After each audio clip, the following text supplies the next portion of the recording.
समांतर श्रेणी में आप लोगों ने पूर्व कक्षा के अंदर यानी पूर्व क्लास पूर्व वीडियो उसमें 5.2 के प्रश्न हल कर लिए थे, जिसमें एनवा पद ज्ञात करना या श्रेणी का सार्वंतर ज्ञात करना आदि सीखा। प्रश्न लगभग शायद आपने सारे हल कर लिए होंगे। अब आगे है एपी यानी समांतर श्रेणी, जिसे संक्षिप्त रूप में एपी लिखते हैं, अर्थमेटिकल प्रोग्रेशन। एपी के प्रथम n पदों का योगफल, n पदों का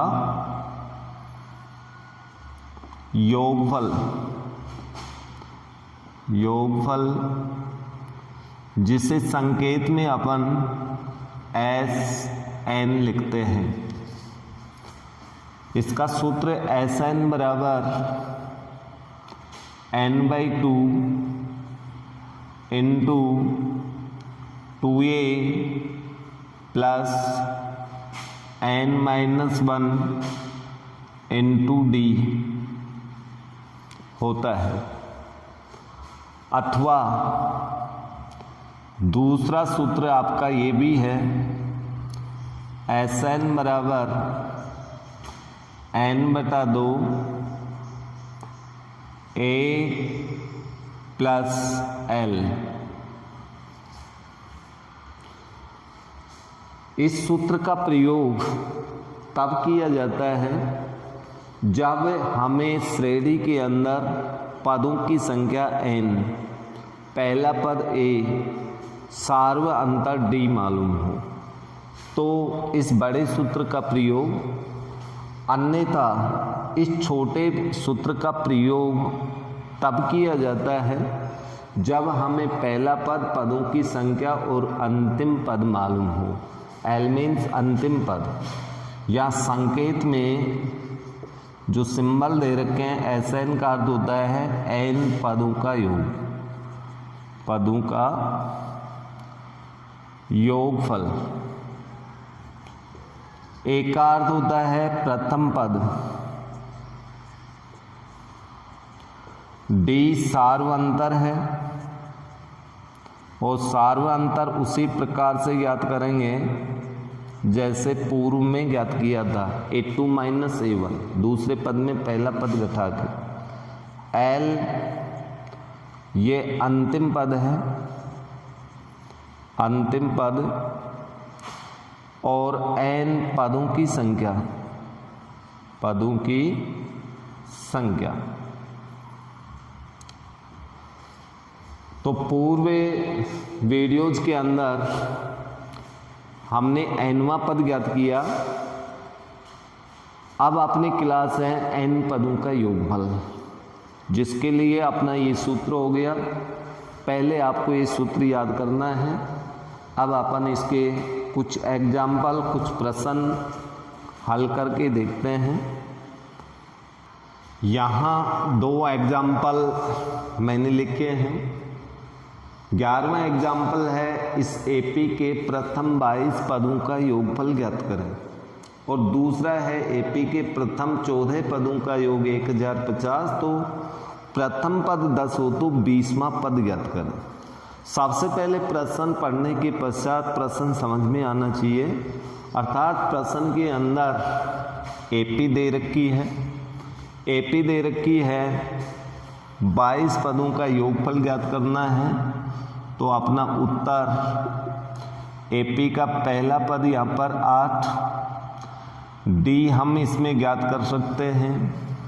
डी बराबर दूसरे पद में से पहला पद घटा दीजिए, तो अपने पास डी का मान -5 प्राप्त होगा। एन इसमें दे रखा है 22, आपको योगफल ज्ञात करना है, इसलिए सूत्र एस एन बराबर n/2 2a plus n-1 into D वाला कम में लें, क्योंकि इसमें डी, ए और एन मालूम है, अंतिम पद मालूम नहीं है। अंतिम पद मालूम होता तो दूसरा सूत्र लगता।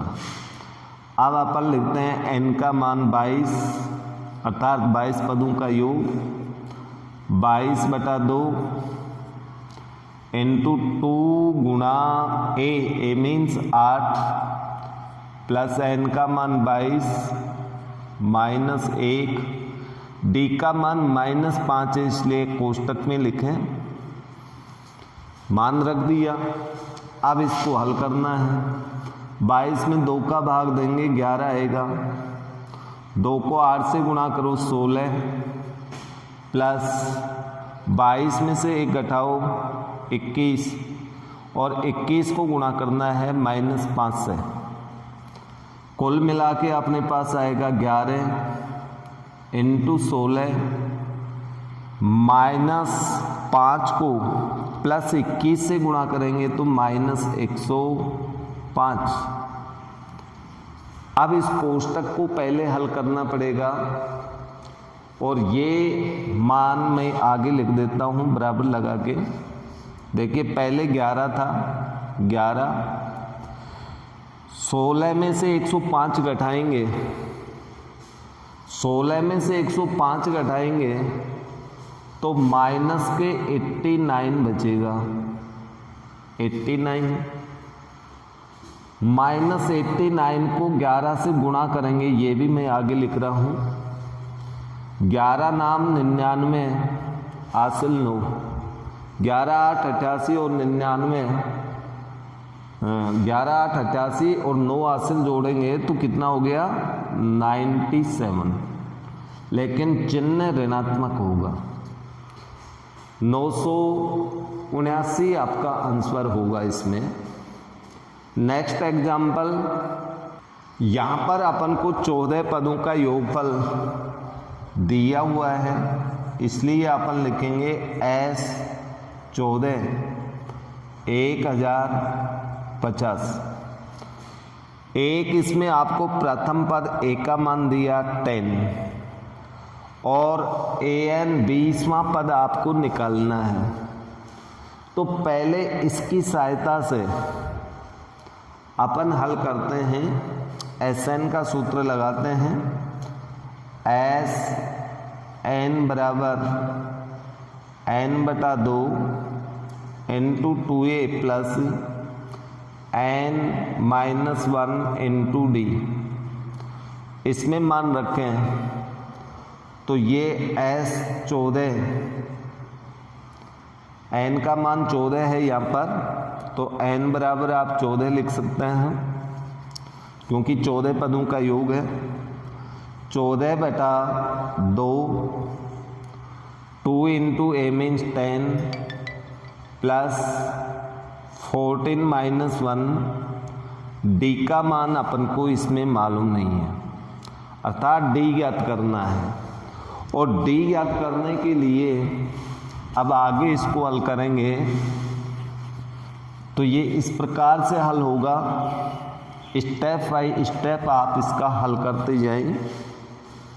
S 14 मीन्स 1050 बराबर 14/2 मीन्स 7 इंटू 2 गुणा 10 मीन्स 20, फिर प्लस चिन्ह, यहाँ बचा 13 इंटू डी तो 13d। आगे हल करेंगे 1050 बराबर कोष्टक खोलेंगे तो 7 से गुणा होगा 20 140, ये भी 7 से गुणा होगा 13 7 91d। पुनः पक्षांतरण करो 1050 माइनस 140 बराबर 91d। 1050 में से 140 घटा दो तो अपने पास शेष क्या बचेगा, शेष बचा अपने पास कितना बचा 910 बराबर 91d। d बराबर 910 और ये 91 इधर पक्षांतरण करेंगे तो भाग में आ जाएगा। 91 का भाग इसमें देंगे तो d का मान 10। डी का मान आ गया। अब अपन को ज्ञात करना है 20वां पद। अब 90वें पद का सूत्र लगाना पड़ेगा, जो कि पूर्व अभ्यास 5.2 में अपन ने पढ़ा है। उसके अनुसार सूत्र का प्रयोग करें। अब उस सूत्र के अनुसार अपन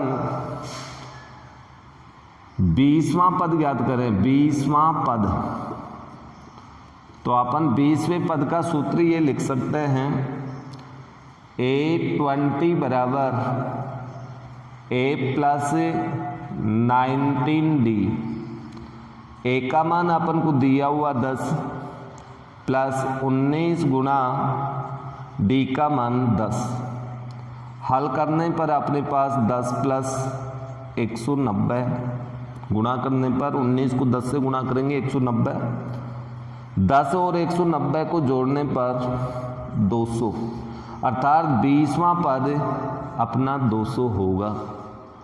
इस तरह से ये प्रश्न अभ्यास 5.2 से मिक्सर हुआ है, अर्थात उसका मिक्सिंग प्रश्न है। 20वें पद का मान पूछा, लेकिन योगफल दिया हुआ था 14 पदों का। तो 14 पदों के योगफल सूत्र से पहले डी ज्ञात करो, डी ज्ञात होने के पश्चात फिर 20वां पद ज्ञात होगा। ओके, यहाँ पर 13 नंबर का एग्जाम्पल है।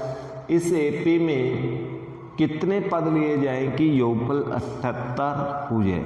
78 योगफल लाना है, अर्थात पदों की संख्या n का मान ज्ञात करना है, लेकिन यहाँ पर योगफल वाले सूत्र से कम करना पड़ेगा। तो योगफल दिया है तो योगफल का सूत्र लिया जाएगा, n का मान ज्ञात करना है। आंसर Sn बराबर n/2 2a plus n-1 into D, इस सूत्र का प्रयोग कर। Sn योगफल आपको दिया हुआ है 78, n का मान हमें ज्ञात करना है। 2 गुणा पहला पद आपको 24 दे रखा है, प्लस n तो ज्ञात ही करना है। डी का मान यहाँ से निकाल के देखो, 21 में से 24 घटाओ तो माइनस में 3 आएगा। 24 में 3 घटा के देख लेना, डी आ जाएगा। 78 बराबर n/2 इंटू ये हो गया 48 गुणा करने पर, प्लस -3 से इसको गुणा करेंगे तो अपने पास यहाँ संख्या -3n और -3 को 1 से गुणा करेंगे तो +3, ये गुणा हो गया। अब 78 बराबर n/2 48, इस कोष्टक को खोलेंगे तो बाहर प्लस चिन्ह है, अंदर के चिन्ह ऐसे कैसे रहेंगे, 3n + 3, या फिर 78 बराबर n/2 48 प्लस का 3 भी प्लस का, तो कुल मिला के कितना हुआ 51 - 3n। आगे हल करें तो इस 2 को पक्षांतरण करो, 2 भाग में है तो इधर आके गुणा में हो जाएगा, 2 गुणा 78, इधर बच गया अपने पास n इंटू 51 - 3n। ओके, अब इसके बाद में आगे हल करें तो ये गुणा कीजिए, 16 14 1 15 बराबर कोष्टक खोलने पर ये गुणा होगा 51n, इसको गुणा करेंगे तो -3n²। ये n के रूप में एक द्विघात समीकरण बन गई, और द्विघात समीकरण को हल करने के लिए यहाँ गुणनखंड विधि का प्रयोग करना पड़ेगा, जो कि आपने पूर्व कक्षा 9 में भी गुणनखंड की सहायता से द्विघात बहुपदों को हल किया था। उसी तरह से इसको हल करें तो देखते हैं कितना आता है। पहले इसको पक्षांतरण करो, 3n², 51 को इधर लाएंगे माइनस का होगा, 156 पहले ही प्लस का है, ये पक्षांतरण करने पर एक द्विघात समीकरण बन गए। सारे पदों को मैं लेफ्ट में पक्षांतरित कर दिया। ये दोनों पद पहले राइट में थे, अब लेफ्ट में आ गए तो दोनों का चिन्ह बदला। ये पहले भी लेफ्ट में था, अभी भी लेफ्ट में है, तो इसका चिन्ह नहीं बदला। सभी के अंदर 3 कॉमन आ रहा है, n स्क्वायर 3 का भाग देंगे तो 17n प्लस 3 का भाग देंगे तो यहाँ पर 52 आएगा बराबर 0। ये 3 0 से निरस्त हो जाएगा, क्योंकि पक्षांतरण करेंगे तो ये भाग में जाएगा और 0 में किसी भी संख्या का भाग देंगे तो 0 ही आएगा, अर्थात ये निरस्त हो गया। तो ये द्विघात समीकरण बची अपने पास, और इस द्विघात समीकरण को हल करने पर n के 2 मान आएंगे और n के मान धनात्मक पूर्णांक ही आने चाहिए। उन पदों का योग करेंगे तो योगफल अपने पास 78 आएगा। जो ऋणात्मक या भिन्न में आए, दशमलव में आए, वो n का मान छोड़ देना। यदि दोनों मान धनात्मक आए तो दोनों ही पदों का योग 78 संभव होगा। तो देखते हैं यहाँ गुणनखंड 17 के ऐसे टुकड़े करें कि गुणा करने पर 52 आए, जोड़ने पर 17 आए, अर्थात n स्क्वायर माइनस 17 के स्थान पे 2 टुकड़े करने हैं। अब ये 2 टुकड़े क्या क्या होंगे? 17 के 2 टुकड़े करें कि 52 आए। 13 और 4 17 होते हैं, 13 को 4 से गुणा करो 52 आएगा, अर्थात इसको लिख सकते हैं 13 प्लस 4। 13 4 17, 13 चौक 52, अर्थात कुल मिलाकर के अपने पास ये टुकड़े हो गए। कोष्टक खोलेंगे, दोनों के चिन्ह बदलेंगे, 13n माइनस 4n प्लस 52। अब 2 पदों के अंदर कॉमन लें। इन दोनों पदों में n कॉमन, n माइनस 13, आगे चिन्ह आपका माइनस है। कॉमन संख्या यहाँ पर 4 होगी, -4 कॉमन लिया तो ये चिन्ह बदलेगा, n माइनस 13। ये आपका द्विघात समीकरण के गुणनखंड होंगे। यहाँ पर कोष्टक वाली संख्या बिल्कुल सेम आनी चाहिए, चिन्हों की गलती इसमें नहीं होनी चाहिए। तो यहाँ पर एक गुणनखंड n माइनस 13 और दूसरा गुणनखंड जो आपने कॉमन लिया वो लिखना बराबर 0। ये 2 गुणनखंड हो गए तो दोनों के बराबर 0, पहले गुणनखंड के बराबर 0 या फिर दूसरे गुणनखंड के बराबर 0। इसे जब हल करेंगे तो अपने पास पक्षांतरण से n बराबर प्लस 13, इसको हल करें तो n बराबर प्लस 4। दोनों ही n के मान धनात्मक पूर्णांक हैं, इसलिए ये दोनों मान संभव हैं। इसलिए आप क्या लिखेंगे? इसलिए 13 या 4 पदों का योग 78 होगा। यदि इस एपी में 4 पदों का योग करेंगे तो भी 78 आएगा, और 13 पद इसी तरह से 3 घटाते हुए लिख दें, उनका योग करें तो भी 78 आएगा। प्रश्न थोड़ा सा मिक्सिंग प्रश्न है, द्विघात समीकरण से संबंधित, थोड़ा सा लेंथी भी है, तो थोड़ा सा अभ्यास करें आप लोग। अर्थात द्विघात समीकरण या द्विघात बहुपद में गुणनखंड करना आपको आना चाहिए, तभी ही इस टाइप का प्रश्न हल होगा। ओके, नेक्स्ट एग्जाम्पल देखते हैं। यहाँ पर एग्जाम्पल नंबर 14 में योगफल ज्ञात करना है। प्रथम 1000 धन पूर्णांक 1 से प्रारंभ होता है।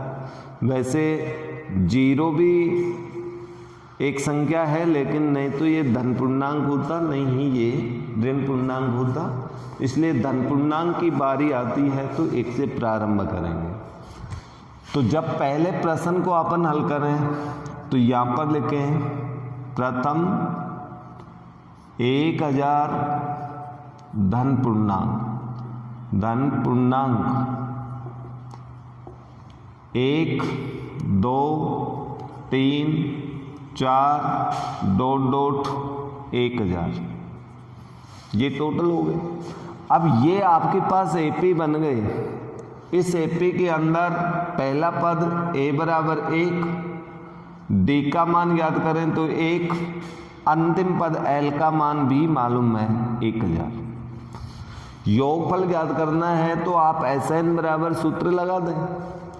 तो Sn बराबर, वैसे संख्या n बराबर भी 1000 है, पदों की संख्या भी 1000 होगी, 1 से लेके 1000 तक। तो यहाँ पर अपन Sn बराबर दोनों ही सूत्रों से मान निकाल सकते हैं। एक तो ये वाला सूत्र काम में लें तो अपने पास ये आएगा, यानी इस तरह से उत्तर दोनों से सेम आएगा।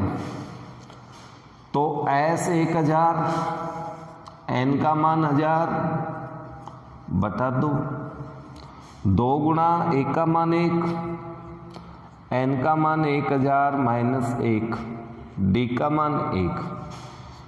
तो अपन हल करेंगे तो ये तो हो गया 500, ये 2 प्लस यहाँ बचा 999 गुणा 1, या फिर 500 इंटू 2 प्लस 999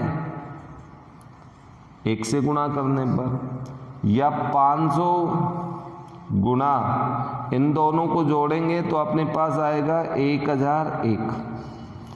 चलो गुणा करो, 2 0 के 2 0, 5 से गुणा किया 5 0 0 5, ये उत्तर प्राप्त हुआ। अथवा अपन दूसरा इसमें सूत्र लगाएं तो ये वाला भी लगा सकते हैं, अथवा Sn बराबर n बटा 2 पहला पद प्लस अंतिम पद, क्योंकि इसमें अंतिम पद भी मालूम है। तो 1000 n मीन्स 1000 बटा 2 a मीन्स 1, अंतिम पद 1000 बराबर 500 इंटू 1001, गुणा करेंगे 0 0 5 0 0 5। तो ये ही उत्तर इससे प्राप्त होगा। दोनों ही विधियों में सेम उत्तर आएगा। आप किसी भी फॉर्मूले का इसमें प्रयोग कर सकते हैं। इसका सेकंड, प्रथम n धन पूर्णांक वाला देखें तो वो इस प्रकार से होगा। इसमें सेकंड वाले में प्रथम n धन पूर्णांक 1 से प्रारंभ होंगी, अंतिम n होगी। तो l का मान आपके पास n हो जाएगा, पदों की संख्या n है। a का मान 1 होगा, d का मान 1 होगा।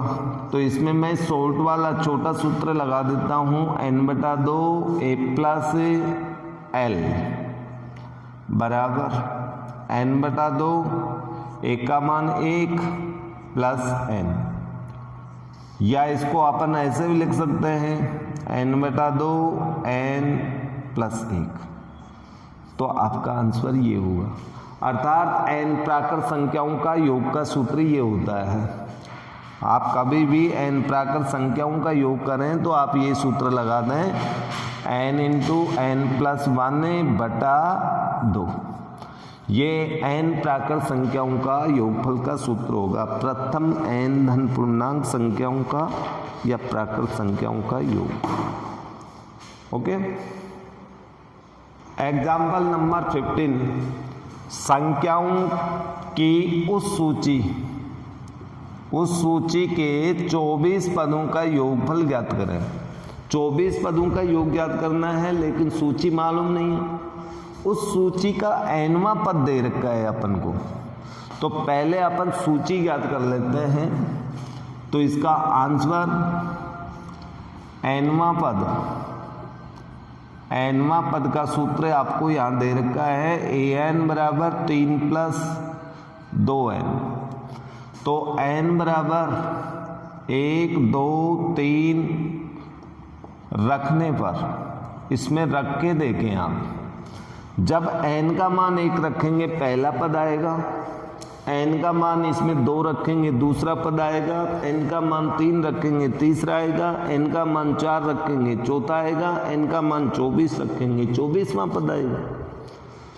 तो यहाँ पर अपन n का मान 1 रखा, इसमें रखना है तो n के स्थान पे 1, 3 प्लस 2 गुणा 1 बराबर कितना आया 5।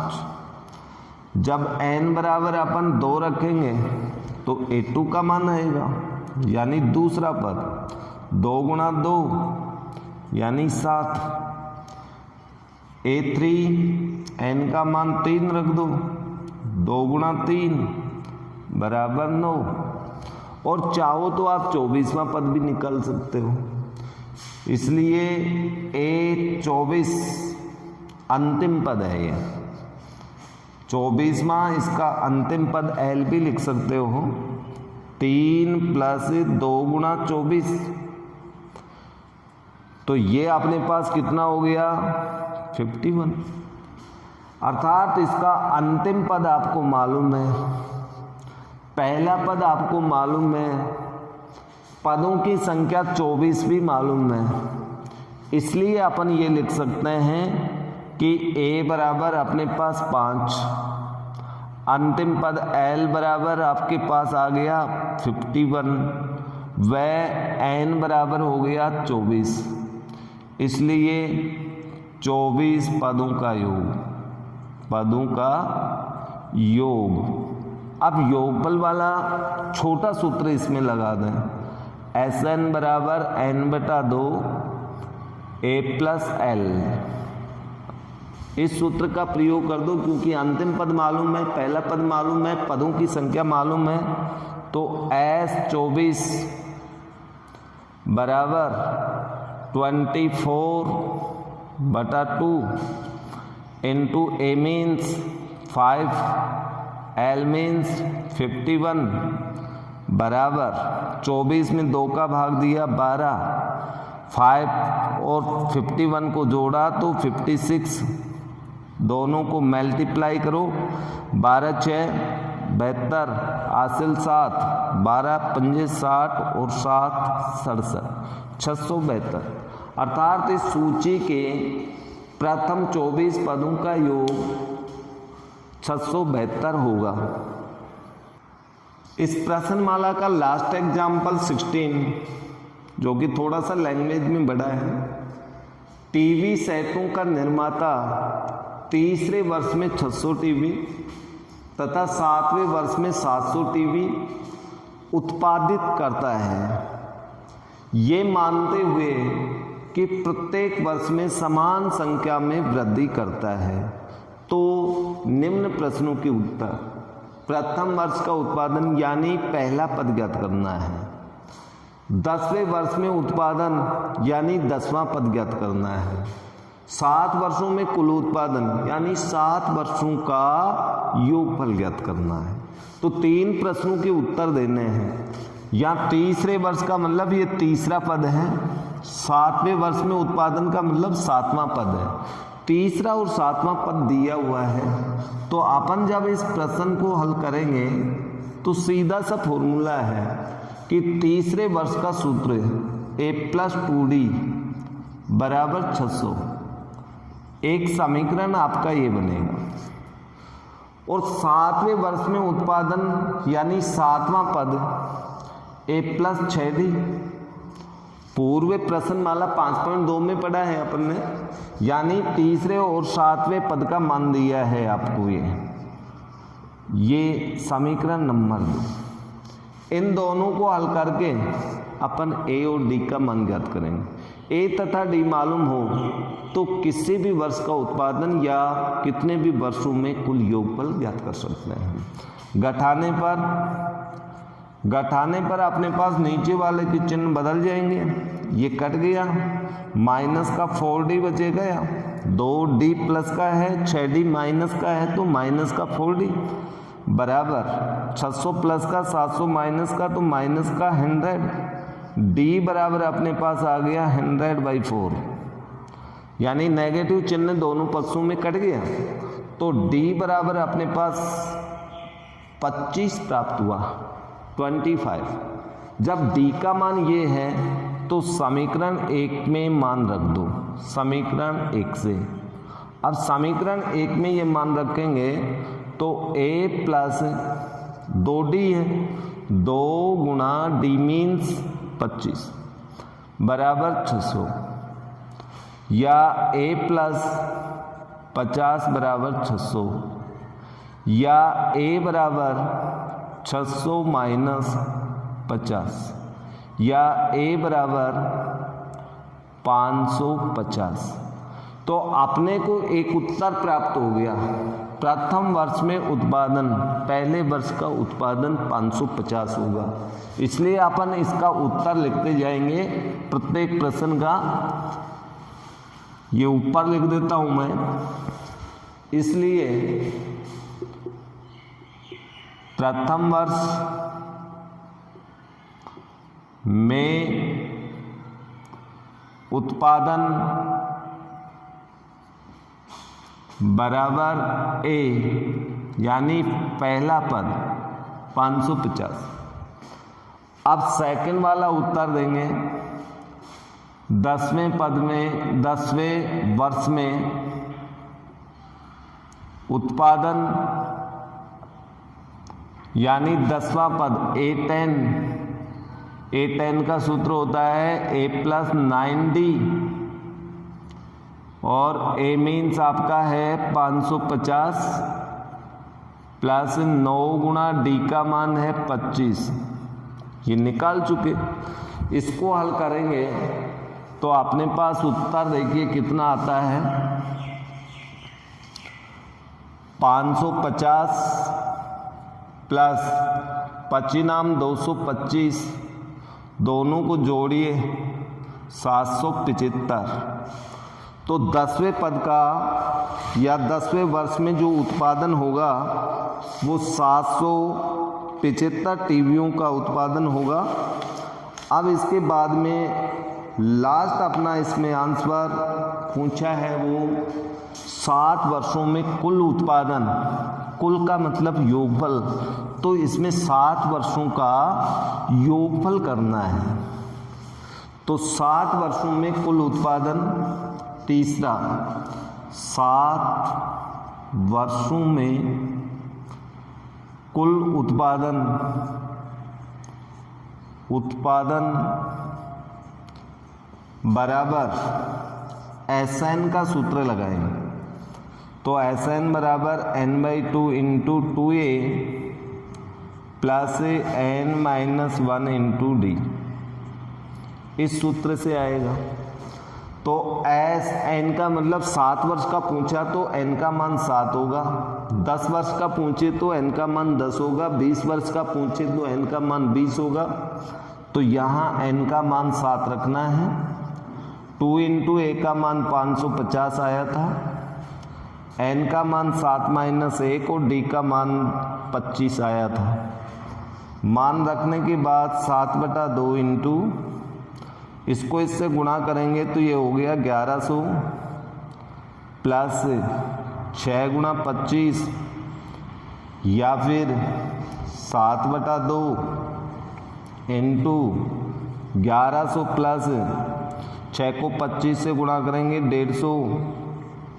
इसको जोड़ने पर अपने पास आएगा 7/2 इंटू 1100 प्लस 150, इसमें जोड़ ही देता हूँ मैं 1250, या फिर 7/2 कोष्टक खोलने पर गुणा का चिन्ह, 2 का भाग इसमें चला जाएगा 625। तो 7 गुणा 625 गुणा कीजिए, 7 पंजे 35, हासिल 3, 14 3 17, हासिल 1 42 1 43, 4375 टीवियों का उत्पादन करेगा कुल 7 वर्षों के अंदर। तो इस प्रकार से इस प्रश्नमाला के सभी टाइप के एग्जाम्पल अपने हो गए। योगफल से संबंधित इस तरह के प्रश्न होंगे जिसमें n का मान भी ज्ञात करना पड़ सकता है, d का मान भी ज्ञात करना पड़ सकता है। योगफल के सूत्र दो हैं, बड़ा और छोटा। बड़ा सूत्र लगेगा जब n और d पहला पद मालूम हो, छोटा सूत्र लगेगा जब n पहला पद और अंतिम पद मालूम हो। ओके, अब इन एग्जाम्पल्स अर्थात इन उदाहरणों के ऊपर आधारित आपकी जो प्रश्नमाला है वो है 5.3। 5.3 में अब कुछ क्वेश्चंस देखते हैं। यहाँ पर प्रश्नमाला की फोटोकॉपी दे देता हूँ। हो सकता है आप में से किसी के पास बुक नहीं हो, तो इन प्रश्नों को देख कर के आप लोग हल करें, और हल करने के पश्चात किसी भी प्रकार के प्रश्न में आपको समस्या आती है तो कमेंट्स करके पूछें। ये 5.3 प्रश्नमाला है। शेष प्रश्न ये इस तरफ हैं, तो ये प्रश्नों की संख्या है आपकी। तो ये प्रश्न आप पढ़ कर के इनको हल करें, समझ में आ जाए तो ठीक है, जो नहीं आए वो आप पूछ लें। ओके,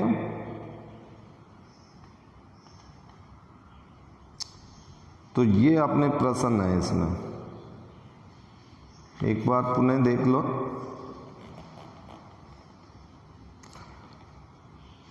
इनमें से कुछ प्रश्न मैं आपको बता देता हूँ। जैसे प्रश्नमाला 5.3 में पहला प्रश्न है। पहले प्रश्न में सभी प्रश्न योगफल वाले हैं, लेकिन मैं आपको भिन्न संख्या वाला 4th नंबर वाला बता देता हूँ। 4th में आपको एक सूची दे रखी है संख्याओं की, 1/12, 1/10 के 11 पदों का योग, पदों तक योग ज्ञात करना है। अब इसमें योग ज्ञात करने के लिए एपी तो आपको दे ही रखी है, एपी दे रखी है, तो उत्तर के लिए अपन को चाहिए पहला पद 1/15। डी का मान ज्ञात करते हैं, तो डी मीन सूत्र a2 - a1 होता है। इसमें मान रखें दूसरा पद 1/12 - 1/15। अब ये घटाने के लिए आपको लघुत्तम लेना पड़ेगा।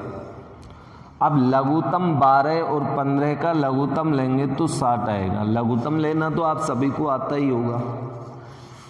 इस 12 का भाग लघुत्तम में दिया 5 बार, 5 को अंश से गुणा किया 5, माइनस 15 का भाग 60 में दिया 4 बार, 4 को अंश से गुणा किया 4, 5 में से 4 को घटाया 1/60, तो डी का मान 1/60 हो गया।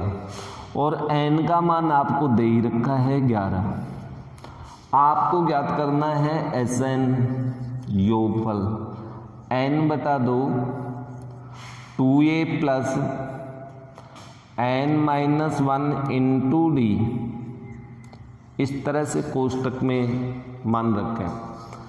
तो एस एन का मान 11/2 इंटू 2 गुणा ए का मान 1/15 प्लस एन का मान 11 माइनस 1 गुणा डी का मान 1/60 है, तो 1/60 ही लिखे।